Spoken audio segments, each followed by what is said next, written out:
if you think of that word paradigm in its true sense, which is a whole change in the way that we view the world, there's a basic change in the paradigm relative to the connection of people to work.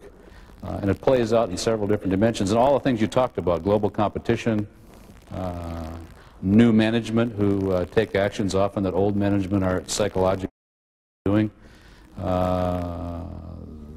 Lots of things happening in the world that's making this paradigm shift. The reality is that it has shifted, and we're living kind of in the cross currents of this paradigm shift, which isn't very comfortable for any of us.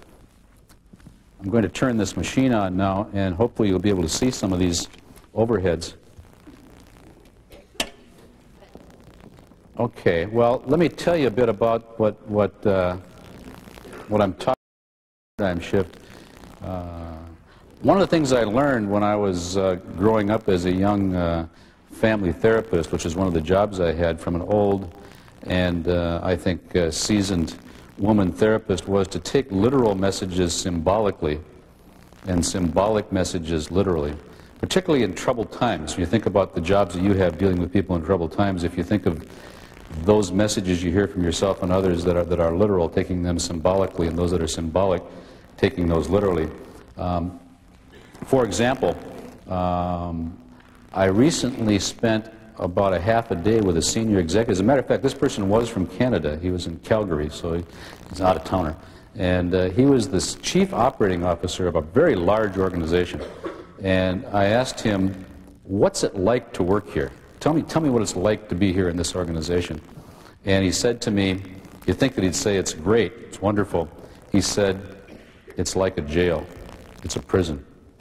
You think about that. Here's a senior executive, worked his way up the ranks, and turned out that had I not been enlightened about this literal and symbolic situation, I would have said, yeah, but what's it really like to work here?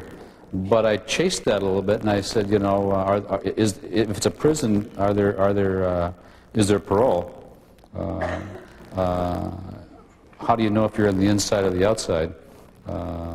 Stone walls do not a prison make, nor iron bars a cage. Tell me a bit more about this symbolism. Turned out this person was a wonderful engineer, one of the best technical people, top of his class, and suddenly he got promoted into management about 30 years ago, 20 years ago, and he hated his job ever since. So had I not chased that symbolically, I would have never known that. The other half of that is this issue of the paradigm shift.